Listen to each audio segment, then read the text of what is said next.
so he's going to do whatever the wishes are by that, you know, PAC, super PAC, whatever it happens to be, large donor. Possibly, if they had not, the Bush administration not fucked it up so bad. But honestly, I'd prefer neither. To build a new, you know, democracy or I kind of feel like society with. I'm almost of the mind where like population. That is not what's happening in Iran. I feel like once you get over we didn't go in to remove the people once you get over a certain hated, accumulation of wealth, that it should be illegal for you to participate in politics. Like you shouldn't be allowed to donate. You shouldn't be allowed to run for office. Because like by then, like you're just so completely out of touch with what the normal American needs that there's no way that your participation is going to bring any benefit to society whatsoever. With Iran than we were before this war. And the Israelis just the cultural issue was attempted to be solved via the naturalization system and federalism. Gas reserve, the Iranians retaliating by hitting energy infrastructure all across the Gulf, but especially that Qatari natural gas hub, is like you see how the problem with like they call it like the ladder of escalation, right? And like one What's side your escalates number? and the other side I'm not giving out my phone number. There's a lot of miscalculation and miscommunication. Why would I do that? And suddenly you've got Trump saying like, well, this was very bad, and I don't want Israel to do this again. But if Iran keeps retaliating, then I'll blow up the rest of its natural gas reserve completely, which will only hurt everything more, hurt everyone more. Would hurt us more. Would hurt us more, right? Like this is what happens, and so you just like, if nothing else happens and the whole thing ends tomorrow, it's still going to be incredibly hard to fix this and to put this. No, like what number, as in how much money you need before being barred. I don't know. I honestly, like, I literally just thought of this, like, just this moment. Trump and the Republicans. I don't know what a reason. I can say that someone with someone who's a multi-billionaire would be too much. I don't know that it is going to be that Trump's approval. But as for what the what the limit would be, I don't know. Like I kind of just I just thought of that. High floor in his approval rating.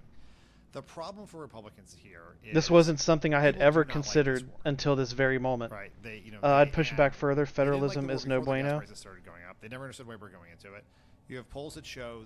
I'm actually I'm reading a book, and I've been sharing the book with Liberty here on my Discord. That had there was a study done by a guy by the name of Grumbach. That shows that federalism has actually been the reason that our democracy has been in decline. You have about a quarter of former Trump voters, which includes independents and Democrats, who disapprove Trump on Iran. But I think the most important number here is that I've only made it a couple chapters in though. The number of Americans who strongly disapprove of this war is 2 times the number of Americans who strongly approve of this war.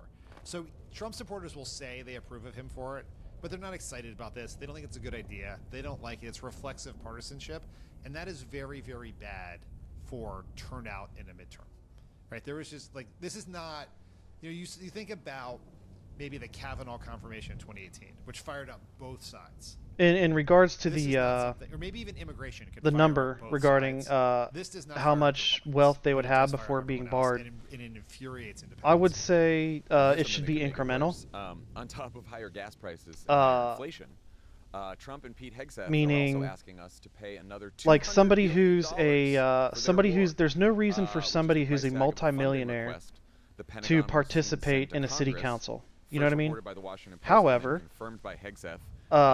it's not unreasonable for someone that's a multimillionaire to be running for, say, like a Senate or a presidential seat. You know what I mean? Press will stop at nothing. We know this at this point.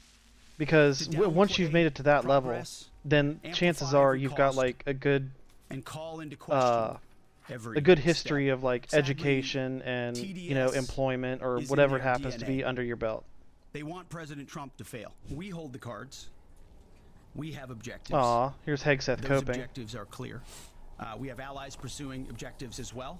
You just want Trump to fail. You're so mean. You're so mean to Daddy Trump. Instead, like so many other places driven by a radical ideology, you make him sad, and when he's sad, I can't pleasure him at the end of the day. And they invested in missiles, and they invested in launchers and UAVs, and we are destroying and degrading that in historical federalism and the Whigs were already screwing things up since before Lincoln became president. Oh man. Obviously, it takes money. Liberty will be happy to travel down that where history train with you. Invests instead of in its people in weapons, and guns, and bombs. Just horrible. I hate that. It seems I can't put my finger on it, but it seems familiar in some way, shape, or form. TDS is in their DNA. We have objectives. We hold cards. We read remarks in a weird tone. Who do you think the press criticism is for in every one of these press conferences? Donald Trump. Is it like it must be, right? But it's so weak. It is so weak. It's just they're just so angry every day. They think that they're like, I don't know if they've just convinced themselves that they're doing great and things are going well, and so they're just shocked that anyone would report otherwise.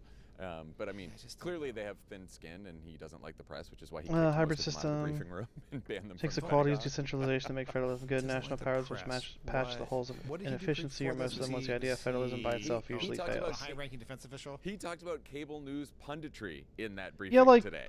I would mocked actually, cable news punditry. I would The say that fucking- any the system, Fox Weekend if understudy it Pete Hegseth. adheres, if it tries to guy force whose itself primary to adhere responsibility to was a to answer the rigid, phone if Steve Ducey got the flu. rigid ideology Anyway, without once we got through all allowing the war itself haikus, room the $200 to billion, which he said, I might come room up to or down, grow we'll see. and adapt Can you will imagine inevitably a fail. more unpopular vote than supporting $200 billion for a war that is currently making a bad economy even worse?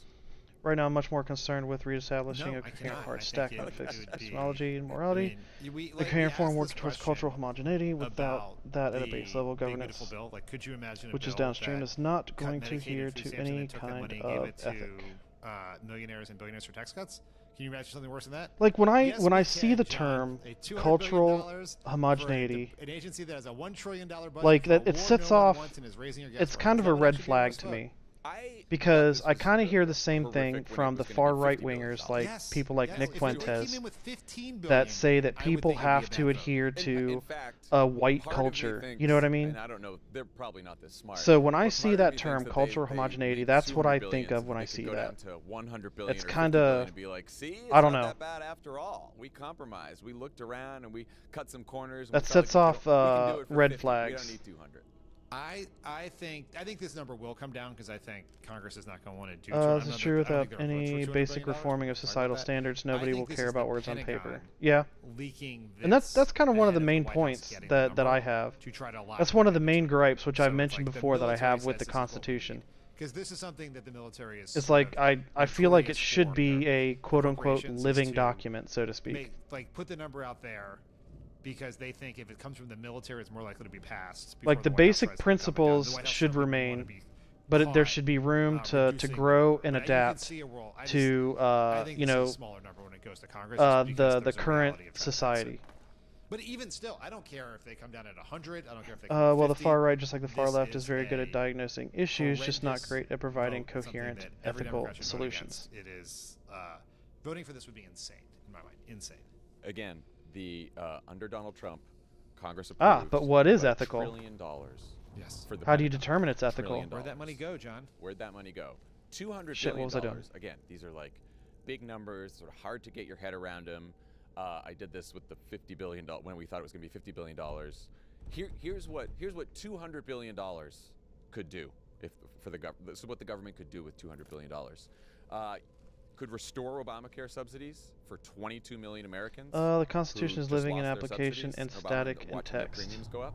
It could restore those subsidies for 6 years for 22 million people. Could eliminate nearly all Yeah, I mean, medical well, debt in when I said that America. before, you All pushed the back medical against debt that's that. out there in America. When I we could do said that instead the of, $200 Constitution, billion so we could drop more bombs. in my opinion, should be seen community as a college foundation, free for everyone for 2 decades. whereas the 2 decades? 2 decades. uh, 1.3 million affordable housing units. the Food stamps for 42 the million current Americans for 2 full interpretation years. Free school lunches should be seen for as every like kid in the America for remodeling 5 of a years. home that's on top of that foundation. And, You know, like if fully fund WIC, you which build is a Women and home, the Infant Children, foundation stays the program same, for pregnant mothers and infants, but if you food need assistance and to, medicine you for know, them for 24 build another years. bedroom $200 billion. to fit the Pick- birth pick of one another those things child, we could do with $200 then billion. you But have instead, we are the ability to $200 do billion so to on top drop of that more bombs foundation. on Iran, to intercept missiles from Iran, and to I don't know what the fuck else we're doing there. Just to send troops to take Karg Island. Which is not troops on the ground because it's troops on the island. Yeah, it's not troops on the ground. I think I fucked up. I don't know. Like, do you think this will pass Congress? Where the hell do I learn this? I hope I didn't miss it. It's hard right now to see. They'll do it as a reconciliation bill, so they will do it in the Senate. They'll do. I think I read they were going to try this as a reconciliation bill because I don't think they can get 60 in the Senate. But yeah, they have to do it, right? There's no way you get 60 votes. I'm in the trying Senate to think. Like, I'm not saying my knowledge of the Byrd rule was great at the time or is really sustained over the last 15 years, but I'm curious how you would do that. But it's neither here nor there. Let's start with the House. If I see 10, if it's a 60 vote threshold and I see that many Democrats vote for it, I will leave the Democratic Party at this point. That's done. Let's not, John. Let's not put your entire future in your ability to participate in primaries in the hands of. I can name 10 Democrats who'd make you nervous right now. And they only need 7. Okay, Fetterman. So Fetterman and 6 others. Well, it's the people who open the government. Ugh, Fetterman. I can't stand that dude. That list doesn't vote for this. Freaking brain dead ogre. Tim Kaine's not voting. I mean, I'm really trying to think of what the arguments that they would make, right? Which is the Constitution has some good ideas, but failed at the point of grounding. They took a pragmatic, minimalist, non-sectarian approach. Many of the founders acknowledged that should grounding. With the Enlightenment, many wrote that the society would not hold without cultural homogeneity. They even allowed state religion at the state level, not federal. We now have to refill them because it's about our defense and for the next war. And what if we get attacked? And so, like, I don't understand why. I think the argument they will make the culture we wouldn't have gone to this war could not be the inclusion of multiple cultures. Like, I don't understand how those are in the Navy, the biggest inherently at odds. There, and we have to get the Strait of Hormuz opened, and that's going to take money. So we have to give and lives now, apparently, and lives. Yeah, for sure. So I think that's. We need to send some troops to their death, and we need to spend a lot of money, billions and billions of dollars that we don't have, so that we can reopen the Strait of Hormuz that was only closed because we started a war. Yeah, I mean, it is. That is where we are. It's twisted logic. Because there has to be a foundation between the cultures. There are many different cultures between the states. Other parts of are captured by. Yeah, that's true. Because like the quote unquote culture is going to be different in Alabama than it is going to be in Michigan, and it's going to be different in California, and it's going to be different in New York and Maine. On the boats and come home. We must leave the troops there. That's what else are we supposed to do? So there's got to be. Here's the thing. Donald Trump did not ask for there's got to be a tie between those cultures, and it is a war. If troops have died, if you're looking at like a singular connective tissue between all those cultures, it's supposed to be the love and appreciation for a democratic style of government, and defense secretary who kept saying war is hell. Why do you think we had so much immigration, people wanting to come here, wanting to study here, and no Democrats wanting to live here and work here, is because they did share that culture. They did share the love and the appreciation of the opportunities that were afforded to them by our system of government. Probably not. Passive security relies on you paying attention. They however had a core foundation of beliefs that they all agree on, and so the cultural differences were tolerated due to the agreement. Only act after someone has already broken in, and that's too late. Ultimately, America was mostly different sects of Protestants and Catholic, all stemming from Western Europe. While other security companies lock you in, SimpliSafe comes with no long-term contract. They earn your trust every day by keeping you safe and satisfied. They are so confident in the protection they provide, they even back it with an anti-theft guarantee. SimpliSafe protects over 4 million people. They have 20 years of experience in home security. They were just named Best Home Security System of 2026 by U.S. News and World Report. Yeah, like if you live next to someone who's Hispanic and they celebrate, weddings or funerals different from you, you still share that connective tissue of having an appreciation for the opportunities that this type of government is supposed to provide. There's no safe like SimpliSafe. This episode of Pod Save America is brought to you by Graza, makers of Crazy Fresh olive oil and other great stuff made with. And believe it or not, there's actually plenty of evidence that shows that the more familiar you become with other cultures,